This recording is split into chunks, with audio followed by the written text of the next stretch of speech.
接下来将要播出的是《外国人在中国》。他是中国时尚圈里有名的帽式设计师。And it was all like, Tasha Shay, Tasha Shay, Tasha Shay, she's wearing a big hat. 作品为大牌明星甚至欧洲皇室所青睐。舒淇的一个拍摄，然后因为也是封面我们100期的特别刊。因为不了解中国文化，一顶绿帽子将引起怎样的误会？ But little did I know there's a Chinese saying called 绿帽子。外国人在中国为您讲述荷兰女设计师在中国的创业故事。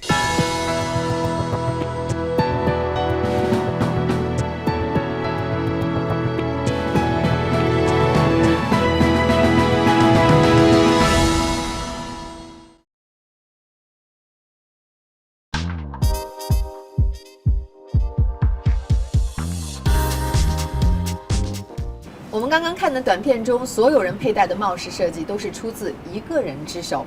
这个人从最初开始做帽饰设计的时候啊，还是一个全职的家庭主妇，而且他从没有学过任何专业的帽饰设计。那这个人是谁？这些设计的背后又有着哪些故事呢？你好 Elisabeth. Good to meet you. Nice to meet you. Hi, come in, come in. This is our studio. 这里是位于北京东二环附近的一栋普通公寓，2室1厅的房子，就是伊丽莎白在北京的工作室。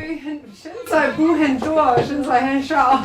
这已经是不到16平米的客厅里，摆放着上百顶由她设计的帽子。这个很奇怪的帽子，哇，这好像是个龙虾。对，是一个龙虾。So what to 派对 like this？ 哇！人看我，他们他是谁？他是谁？这些帽饰作品不但造型不拘一格，仔细观察，材质运用也很另类。那这些帽子都是用什么做的呀？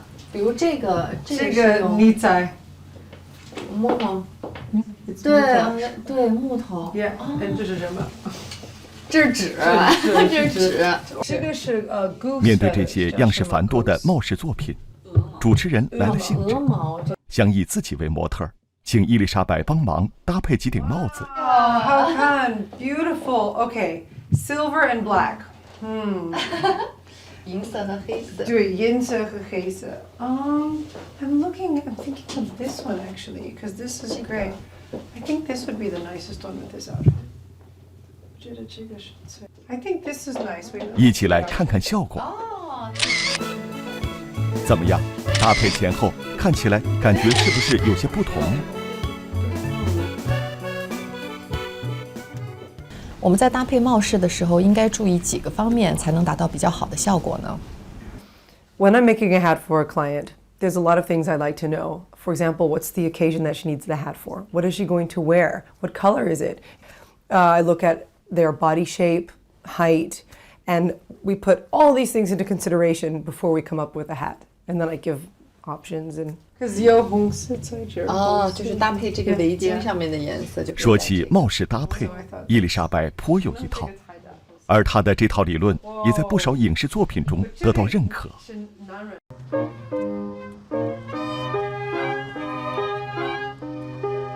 芒果，你诚实的回答我，请把手放上。从今往后，不论香山多么富有，多么健康，多么爱你，你都不愿意和他在一起吗？不愿意。这是电影《非诚勿扰2》中的片段，剧中著名演员姚晨戴的帽子就是伊丽莎白设计的。可就是这样一位被众人青睐的设计师，却并非科班出身，甚至没有系统学过设计。那眼前的一切，他又是怎样做到的呢？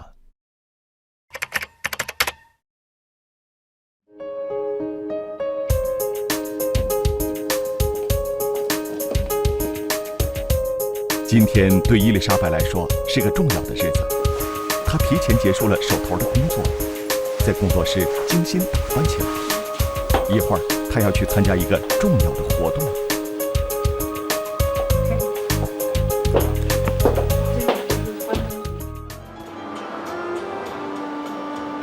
在北京拉文玫瑰里太阳公园，一家知名时尚杂志要在此举行大型的庆典活动，因为伊丽莎白经常免费为这家杂志的模特提供帽饰，今天她作为重要嘉宾，也被邀请参加活动。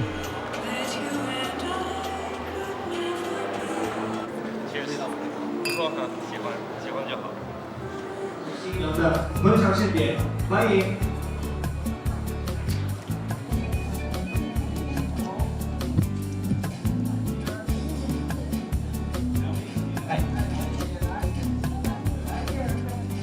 我喜欢来这个活动，因为我遇到新的朋友，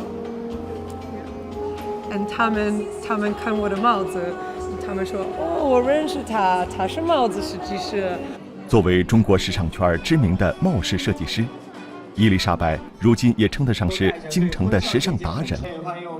像今天这样与李湘、刘璇、佟丽娅这些大家熟悉的明星一起出席活动，已经是司空见惯的事情。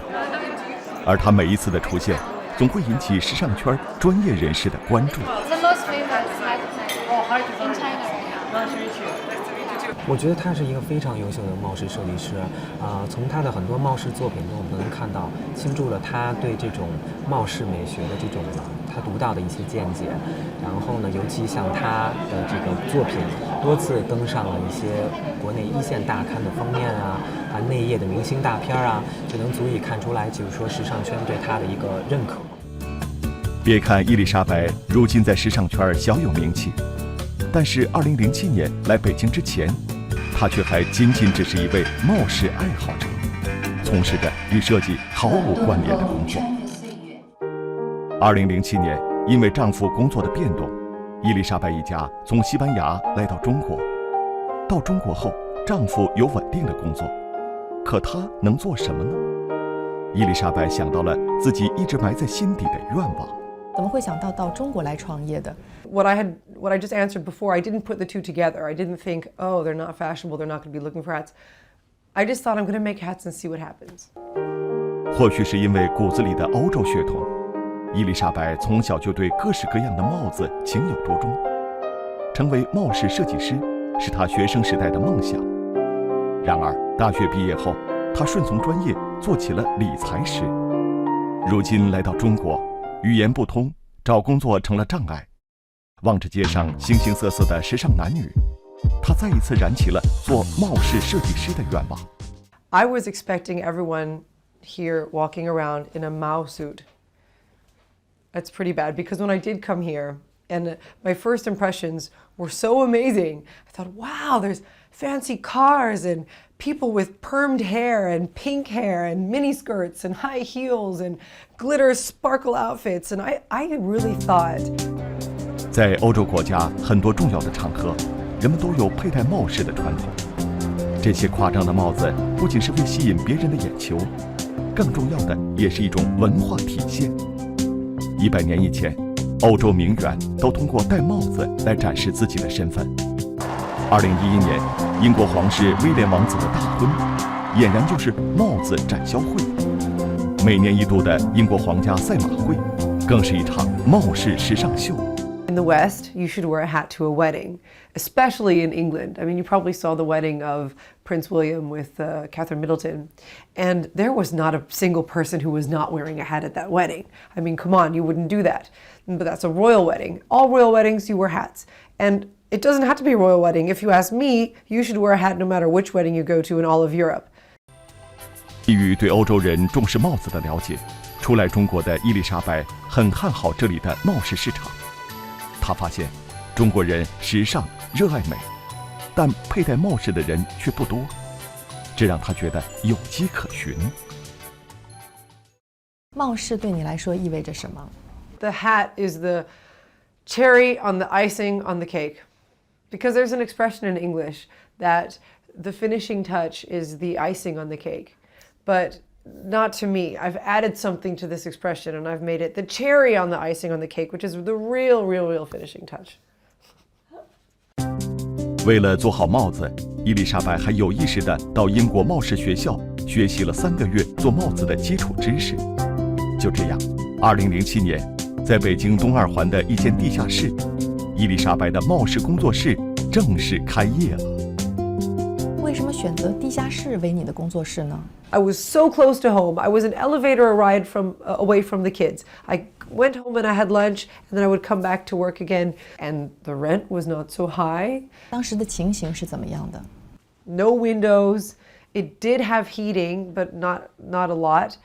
And it did not have a bathroom. It did not have hot water. But I bought an extra plug-in heater in the winter, and I bought a fan for the summer. It was so hot down there. 地下室简陋的条件可想而知，但这里既能节省资金，又能兼顾家庭。伊丽莎白咬咬牙都挺住了。然而，真正让她难挨的是，当她把所有的希望都寄托在自己的作品上时，现实却给了她沉重的一击。3、4个月过去了，工作室里居然没有迎来一位客人。China, it's definitely not the case that to a party or a birthday party or give it to a friend as a gift. And some of them could be bridal pieces for weddings. So there are enough other occasions to wear hats. I know what I do is a niche market. It's not for everybody. It's not mass production. So I do realize that. And also I know that in China, people tend to wear either a warm hat to keep warm or a summer hat to keep the sun out. So functional hats. And I don't really make functional hats yet. 这时，伊丽莎白才意识到，在中国，大家对帽子的认识更多还是停留在功能性上，并不作为装饰。如何才能为自己的帽饰作品打开市场呢？伊丽莎白想到了一个博人眼球的办法。I remember the first few events were art gallery openings or designer shop openings. Like Armani, Dolce & Gabbana, Jimmy Choo. I go to these events. Of course, I love to wear a very obvious hat. 2008年奥运会前后，北京变得热闹起来，时尚派对和奢侈品活动骤然增多。当伊丽莎白自信地戴着一顶顶夸张的帽饰出现在众人面前的时候，立刻引起了不小的轰动。他永远都戴那种很夸张的帽子，而且他人又特别开朗，然后超爱笑，特别嗨，所以每次在 party 上，他都是一个话题和镜头捕捉的中心。And it was all like Tasha Shay, Tasha Shay, Tasha Shay. She's wearing a big hat, and I didn't know it was happening. Thank God I had business cards because I passed them all out every night, and that's how it started in the beginning. 频繁而招摇地出现在一次次时尚聚会中。让自己成为瞩目的焦点，这一招果然派上了用场。伊丽莎白迎来了一次事业上的重大转机。I already mentioned I went to parties with these big hats on, and that's how I met a lot of people who worked at different magazines. And they all contacted me, can we come borrow hats for photo shoots? And of course I said, sure. One thing that was amazing was they borrowed hats for a cover shooting, and it was Li Bingbing. I was so happy. It was beautiful. It was this Li Bingbing with this red hat on. 当时，一家著名的时尚杂志要为演员李冰冰拍摄封面，需要搭配一顶帽饰。有人推荐了伊丽莎白的作品，而这个作品的成功，至今让杂志编辑武宗阳记忆深刻。应该是7、8年前的时候，那个时候拍片想接帽子是一件很难的事，不像现在，就是说，这种。时尚配件这么多，所以呢，当时有一个主题就是拍模特大片，刚好需要一些很有个性的一些帽子，所以他当时就把伊丽莎白介绍给我。当年那个帽子的封面得了全球芭莎所有版权里面的金奖。正是有了这次完美的搭配，伊丽莎白在京城时尚圈里人气大增，许多人慕名而来找她来设计帽饰。然而，就在伊丽莎白的事业打破僵局，终于水到渠成时，一件尴尬事情发生了。因为不了解中国文化，一顶绿帽子将引起怎样的误会 But little did I know there's a Chinese saying called 绿帽子。创业路上的重重难关，他又将怎样面对？外国人在中国，精彩继续。褪去设计师的光环，伊丽莎白的另一个身份是2个孩子的母亲。每天早上7点钟，她会准时带着2个孩子出现在所住的北京东2环小区的门口，送他们到距离家2站地的国际幼儿园上学。Gonna be late for the Natural History Museum. Ready? 由于丈夫工作忙，平时照顾2个孩子的任务就全落在了伊丽莎白身上。作为设计师，需要随时记录自己的创作灵感，而一旦与家庭发生冲突，她也难免分身乏术。I found it very disturbing to be working in the home with the door closed and hearing a little child saying, "Mama, Mama, I know you're in there." And I thought, oh, it's just too heartbreaking. 既要工作又要照顾孩子，怎样才能做到2者的兼顾呢？ This routine, and a routine is so important. So every Monday to Friday, I'm in the studio until 6 o'clock. After 6 o'clock, I go home. Aya goes home. I am home with the kids, and then I'm a mom. And then it's so great because I can just be there. That if there's a special occasion at school, like a Christmas party or a Chinese New Year singing songs, of course I'm there, and I will always be there. So I will organize my plans accordingly. 伊丽莎白时间观念特别强，平时如果没有什么特别的外出活动，送完孩子后，早上10点钟就是她开始工作的时间。小2居的房子里，客厅是伊丽莎白每天制帽和接待客户的场所。里面这不足6平米的小房间，是她平时构思设计、处理各种订单、邮件的地方。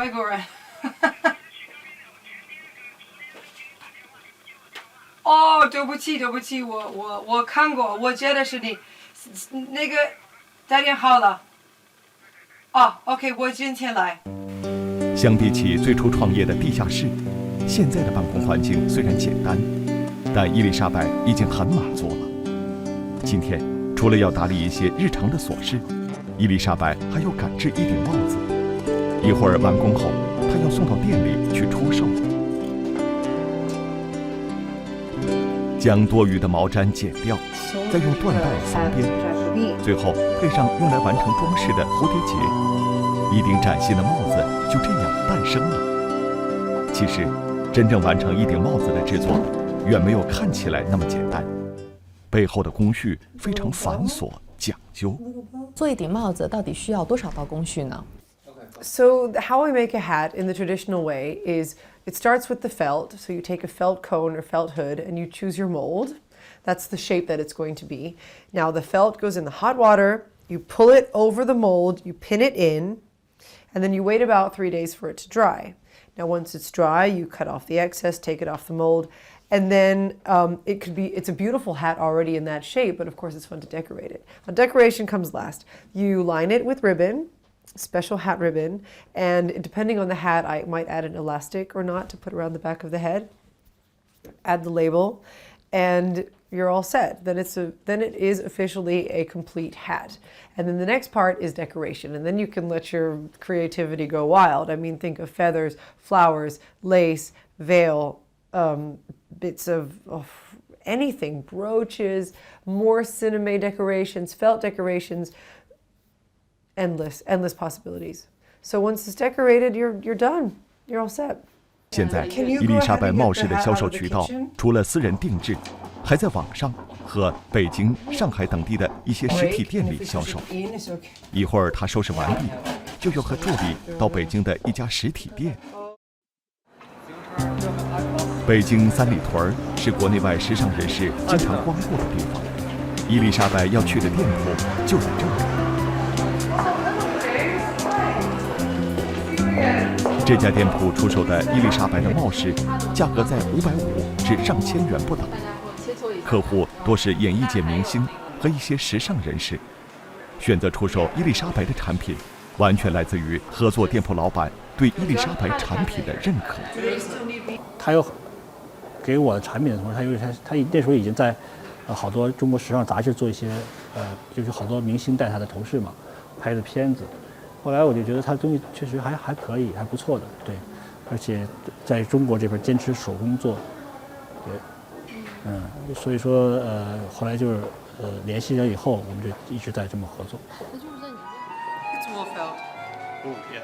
伊丽莎白每次来店里，可不仅仅是为了送货，更主要的目的是，他要通过客户的需求，敏感地捕捉市场的流行风向标。什么颜色现在很要？这个颜色。对，像这种。伊丽莎白为何这么重视对中国客户的市场调查？这还来源于一次因不了解国情而引发的尴尬经历。One thing I learned by making a green hat. I made a few green hats.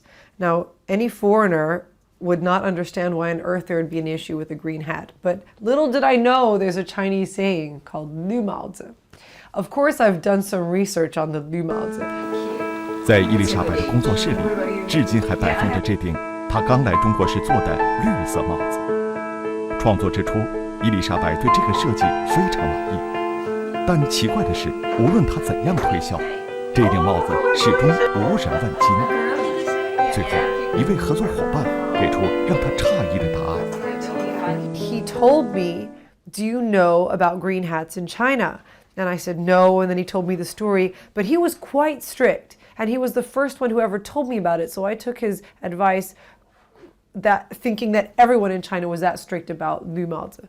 But it was because the first guy told me so strictly, I thought, oh, I don't buy any green material. I don't make any green hats.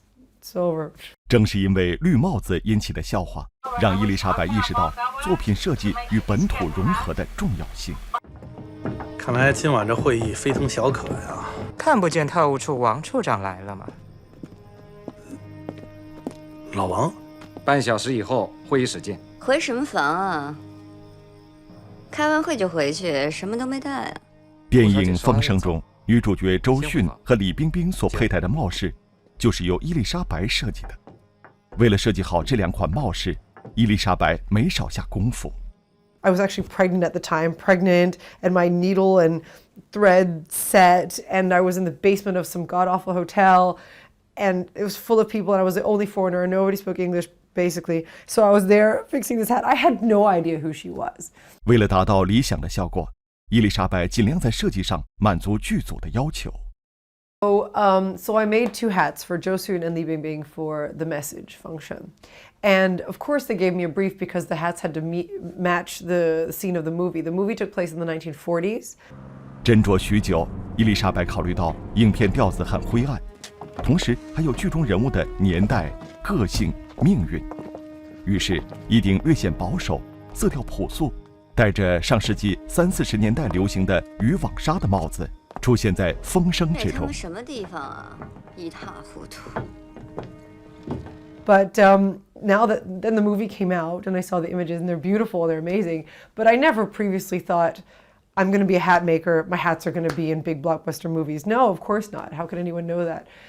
此次设计成功，完全得益于伊丽莎白对中国文化认真的了解和研究。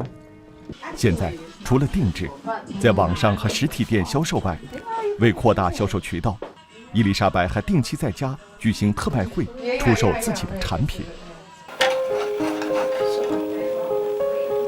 今天的活动才一开始，屋里就挤满了前来选购帽饰的顾客。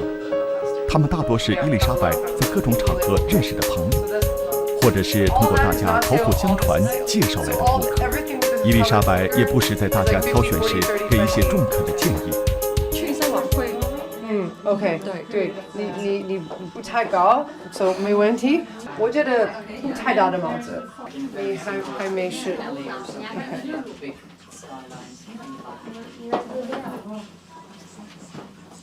This one pulls up. I don't know. Oh yes. Yeah, this would be nice. 相比7-8年前，如今人们对帽饰的接受度已经越来越高。特卖会才开始不久，伊丽莎白就已经售出好几顶帽子，可见大家对帽饰的喜爱。这款帽子的设计，我觉得我很喜欢，它很轻盈，然后比较适合一些礼服搭配。在中国的帽子，首先就是讲究实用性，但是缺乏一些时尚的概念。但是伊丽莎白的帽子就是结合时尚跟实用，做得非常好。你的创作理念来自哪里？ Well, actually anything can be a hat. And if you put it on your head, it becomes a hat. I mean, if I put a spoon on my head, I've got a hat. 羽毛球、扑克牌，如何在伊丽莎白手中变身成帽子饰品。Wow, I was thinking like that. 成功走向国际舞台，谁会得到他心里最深情的告白？ I'm happy I'm here. I feel like I was in the right place at the right time. 外国人在中国，精彩继续。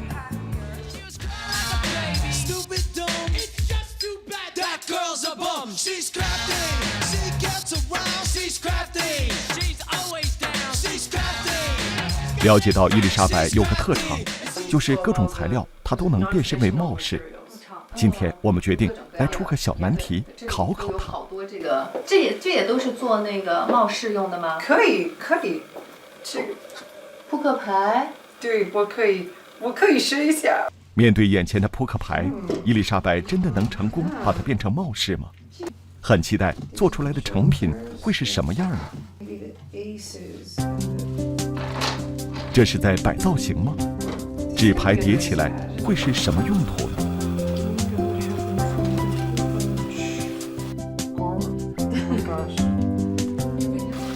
？OK， 哇，跟花儿一样。终于做好了，看看效果怎么样。Wow, I was thinking like this. 漂亮，好看。我身材没有披肩 ，but 对。Yeah, there you go. 我觉得爱打牌的朋友，我回去也可以做一个送给朋友。固定上一个发卡，就是一个完整的帽饰了。没准哪天又出现在某位大明星的头上了。那天用扑克做了帽饰，那您是怎么想的 ？In the case of the playing cards, when you gave me a pack of playing cards, the first thing, and I've never made a hat out of playing cards. The first thing you obviously know is that they're all flat. So how much can you do with a flat object? So in my mind, I was thinking, well, I can make a flat base, but then I'm going to need something with more body. And so I thought, let's fold them to give them some shape, some more body. And that's just how I thought of it. And then I just attached them all together on a base. 也许是与个性有关，伊丽莎白喜欢做自由发挥式的帽子，并且永远不会重样。将文化理念暗含于作品之中，是设计的一种境界，也是他一直在追求的目标。那个小的前面 ，so you can see the big one at the back. 这样特别有层次感。正因为如此，他还获得了国际时尚界的认可。这是由世界知名大师拍摄的杂志封面，香港著名女影星舒淇佩戴的帽饰，就是伊丽莎白的作品。自己印象比较深刻的是当时拍摄那个舒淇的一个拍摄，然后因为也是封面我们100期的特别刊，然后是整个是美国过来的大团队，是国际一流的设计师和摄影师和造型师在拍，造型师就给他的参考就是20年代，然后我们其实也除了他以外，我们也找了很多，包括像品牌啊，然后像那个国内的设计师啊，最后外国的那个造型师挑中的是伊丽莎白这顶。对于他来说，这个是一个特别好的机会，他自己的作品被一个就是国际化的一流的团队认可。而让伊丽莎白最为骄傲的，还是造型师团队对于他此次作品中自然流露出的中国韵味赞不绝口。She said there were a lot of hats to choose from, and we chose yours because you are local. I'm paraphrasing, but something like that. And that meant so much to me. I think I could have just cried in her arms right there. 随着中国的国际地位迅速提升，很多国外顶尖时尚活动中出现了越来越多中国明星的身影。当伊丽莎白个性化的帽子随着他们登上国际舞台时，国外的一些时尚人士也开始关注起这个在中国获得成功的帽饰设计师。那您觉得自己成功的秘诀是什么？ Absolutely. I definitely think China has a big factor to play in everything that I've achieved here. And the question is, what if I did the same thing in a different country? Would it be the same? I don't know. Nobody could ever say that. But I do think that it's so successful here because I'm a foreigner, I'm here in China, and nobody else is doing it or has done it in the past. So that's what makes it so unique and special. But I'm happy I'm here. I feel like I was in the right place at the right time.